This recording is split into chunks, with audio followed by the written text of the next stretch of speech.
Alright, and we are back. This is day 5 of our tournament coverage.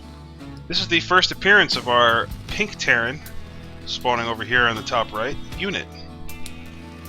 And in the bottom right position is an old favorite, the orange Terran, Jerome.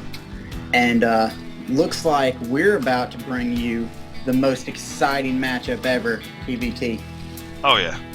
I mean, unlike the other mirror matches where it comes down to like individual skill with controlling units and timing and all that crazy stuff, TvT tends to be way more about either having a really strong timing attack or like early game strategy, and if that doesn't work, it comes down to macro positioning, situational awareness, which can be really exciting, or you can end up with no minerals and have absolutely no idea who's in the lead.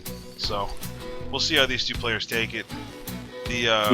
I would say both situations are pretty evenly likely, because at least in my ladder experience, it's either been a 7-8 minute knife fight, or it's been a 45-minute macro fest. So, and then pretty even numbers. So we'll see what we get out of these two. I mean, Jerome has shown himself to be one of our more knowledgeable players, where he has pretty outstanding game sense. Yeah, I know. I'm talking about Jerome right now. Baxter.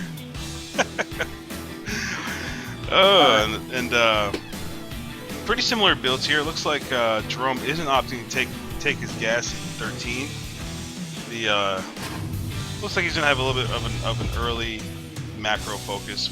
Maybe we'll see an expansion out of him early, which really can be scary for the first few minutes, where you realize I don't have anything.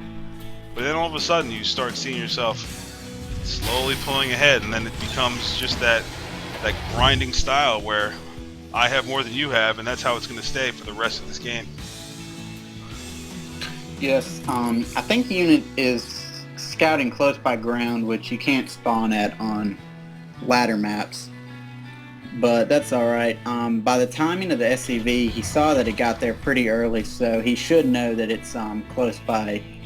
It isn't cross position. Oh yeah.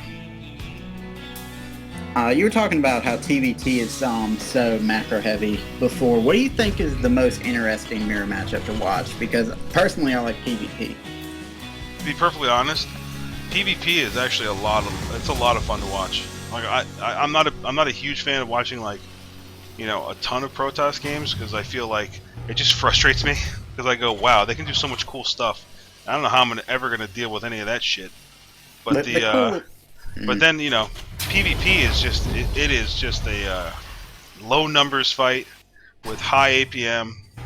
Lots of micro, lots of decision making early, and those games tend to finish pretty quickly too. So you can, like, if you look at like Spalls and I actually had a discussion about that. Him playing Terran, or him playing Protoss, me being a Terran player. He was saying, how come you've only played that many matches? And I said, well, that's about all I can fit in. And he goes, really? Because I played about 20 in the same time you played 10. And I looked, and every time he gets a PvP, it's a an 8-minute game, 10-minute game, 9-minute game, 5-minute game. And then every time I get TvT, it's 45-minute game, 10-minute game, 32-minute game. Protosses just try to 4-gate me. Well, yeah, I mean, I think the most common thing you're going to see is 4-gate on 4-gate, and it comes down to the little nuances. Like, who's going to do what, which way? Like, who has the best position for their forward pylon? Who has better vision? And it looks like Unit here is going to be going for the Cloak Banshee open. Well, I'd like to stop for a second. I've just been informed by Unit that on this particular map, you can only spawn cross position or close by ground. And I'd like to formally apologize to him for making him sound stupid by scouting that first location. And to be perfectly honest, I'd be okay with people scouting every position if they wanted to. I mean, you never really know. I mean, and to be certain that you're not coming up against something you don't expect, I mean, that's worth a couple seconds.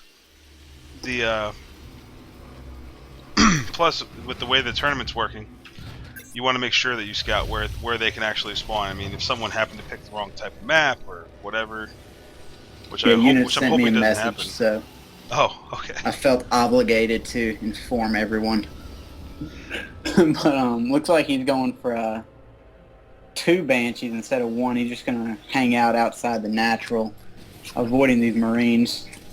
Yeah, and he's also probably going to wait for Cloak. I mean, it tends to time out that when you're in these close spawns, that you can get a second one out just as Cloak finishes. So the first one's banking a bunch of energy, so that by the time the two of them get there, they'll have just about the same amount of energy, do the damage they need to do, and then get out. And now, what kind of I mean, Jerome does have the engineering bay, but does he have any turrets in position? Absolutely not. None at all, but those Marines are going to come up, and when they cloak, there it goes. Banshee's going to do work in the mineral line. I don't see any energy on this natural, but he will have enough on the main, and he's not going to be able to take out that Banshee.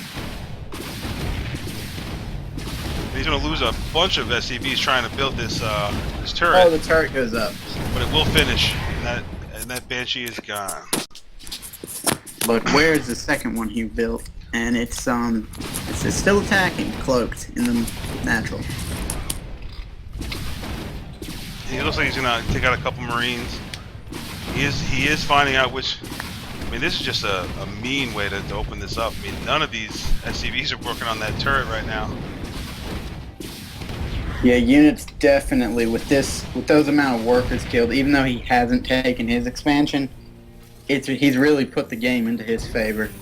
Oh yeah, I mean 14 SCVs. That's pretty much what you would get if you had fast expanded by this point anyway. So, unit is though he didn't fast expand, he has done his best to even this out, and we'll see. I mean now it's gonna excuse me, be on Jerome to prepare for more Cloak Banshees. So that is gonna put him even more ahead because now he's gonna have to build turrets all around his base. We'll see if he overreacts. Doesn't look like that's gonna be the case, but.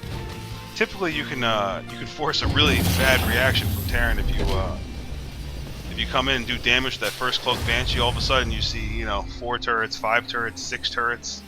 Every one of them is putting you just a little bit back when it comes to the economy. So, units right now taking his expansion, flying his orbital over there, and pretty good timing. He's going to start with the double bio upgrades in the back there, and just go into medevac, siege tank, marine, standard TVT. Absolutely. And he also is he's just about even in workers. I mean, he killed 14 workers, which put him at 31 to 36. 31 to 36.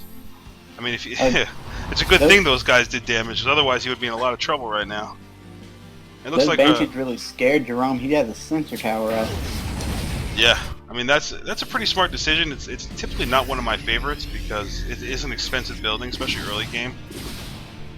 But now he's coming in with more Cloak Banshees, and he's gonna pick off some reinforcements before they can even get to the front. Looks like he's going for the tech lab on the factory. He sees it working, but can he get it in time? Oh, he did. Oh, the siege tanks do not have siege mode. And here's the drop.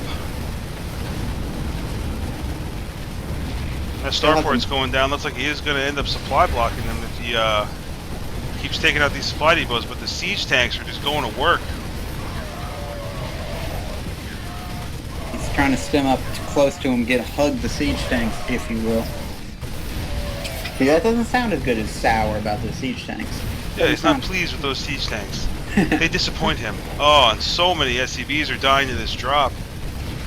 Oh, that shows. Oh man, that was basically all his income. He has what? He's down 7. He's down to 7 SCVs. And his orbital's going down, definitely. Oh yeah, looks like unit is all but GG'd. There goes the orbital. Units are scooped. And that's not going to be enough to take out those medevacs. He's killing the rest of these. He's going for the workers. They're dying. They're dead. They're bones in a mineral line right now. I guess units is trying to clean these up for a moral victory. And there's the GG. All right, so good yeah, I mean unit and his smart scouting. Let me say. Smart scouting by unit. Good You job. don't feel bad. I don't even. I try not Oh, to I even. don't. It's just sarcasm. I don't feel bad at all. I try not to even attempt to call that out because I never know if I'm right or not. I'm like, yeah, I don't know if you can spawn there, if you can't. So I'll let that go. But Jerome, very nice job recovering from huge economic damage to realize. I mean, it's one of those things. Scouting wins fights. He realized that Unit had put a lot of money into Banshees, and he wasn't keeping them at home to defend. He was putting them out to do damage. So that means there's probably not a whole lot in his base. Got himself stim pack, couple medevacs, was aggressive early, and did not allow Unit to get back in this game. Very nice job by both players. So game one goes to Jerome, who My again is applause. showing his Applause. game knowledge to be very, very, very strong.